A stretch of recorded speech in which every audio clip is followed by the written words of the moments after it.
ಇದರ ನಡುವೆ ಇನ್ನೊಂದು ಸುದ್ದಿ. ಈಗ ರಾಜೀನಾಮೆ ಬಳಿಕ ರಾಮಲಿಂಗಾರೆಡ್ಡಿ ಎಲ್ಲಿದ್ದಾರೆ? ತಮಿಳುನಾಡಿನ ಕಡೆ ಹೊರಟಿದ್ದಾರಂತೆ ರಾಮಲಿಂಗಾರೆಡ್ಡಿ. ಅತಿ ಬೆಲೆ ಬಳಿ ಹೋಟೆಲ್ನಲ್ಲಿ ಆಪ್ತರ ಜೊತೆಗೆ ಸಮಾಲೋಚನೆ ಮಾಡಿದರು. ಅದಾದ ನಂತರ ಅವರು ತಮಿಳುನಾಡಿನ ಕಡೆಗೆ ಹೊರಟರು. ಅದು ಖಾಸಗಿ ಕಾರಲ್ಲಿ. ಮೊಬೈಲ್ ಸ್ವಿಚ್ ಆಫ್ ಆಗಿದೆ ಅವ್ರದ್ದು. ಯಾರ ಜೊತೆಗೂ ಅವರು ಕಾಂಟ್ಯಾಕ್ಟಲ್ಲಿಲ್ಲ. ಅವ್ರಿಗೆ ಗೊತ್ತು ಆಪ್ತರು ಬರ್ತಾರೆ, ಮನೆ ಮುಂದೆ ಬಂದು ಗಲಾಟೆ ಮಾಡ್ತಾರೆ, ಪಕ್ಷದ ನಾಯಕರು ಮನವೊಲಿಸ್ಲಿಕ್ಕೆ ಬರ್ತಾರೆ. ಹಾಗಾಗಿ ಬೇಡವೇ ಬೇಡ ಅಂದ್ಕೊಂಡು ಅವರು ತಮಿಳುನಾಡಿನ ಕಡೆ ಹೊರಟಿದ್ದಾರೆ ಅಂತ ನೋಡಿ. ಬೆಳಗ್ಗೆ ರಾಜೀನಾಮೆ ಕೊಟ್ಟರು. ರಾಜೀನಾಮೆ ಕೊಟ್ಟ ತಕ್ಷಣ ಆದಂಥ ಡೆವಲಪ್ಮೆಂಟ್ಗಳು, ಒಂದಷ್ಟು ಜನ ಸಾಮೂಹಿಕವಾಗಿ ರಾಜೀನಾಮೆ ಕೊಟ್ಟಿದ್ದು, ಬೇರೆ ಬೇರೆ ಹುದ್ದೆಗಳಲ್ಲಿದ್ದಂಥವರು.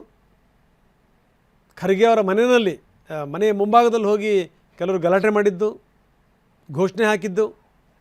ಇದಾದಮೇಲೆ ಕೇಂದ್ರದ ನಾಯಕರು ಬೇರೆ ಬಂದಿದ್ದಾರೆ. ಯಾಕೆ ಬೇಕು ಹೊರಗಡೆ? ಕರೆಯೋದು ನಿಜ, ಅವ್ರು ಮನವೊಲಿಸೋದು ನಿಜ. ಅವ್ರು ಕರೆದಾಗ ಇಲ್ಲ ಅನ್ನೋಕ್ಕಾಗಲ್ಲ.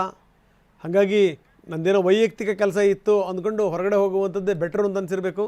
ಹೀಗಾಗಿ ಮೊಬೈಲ್ ಸ್ವಿಚ್ ಆಫ್ ಮಾಡಿ ರೆಡ್ಡಿ ತೆರಳಿದ್ದಾರೆ.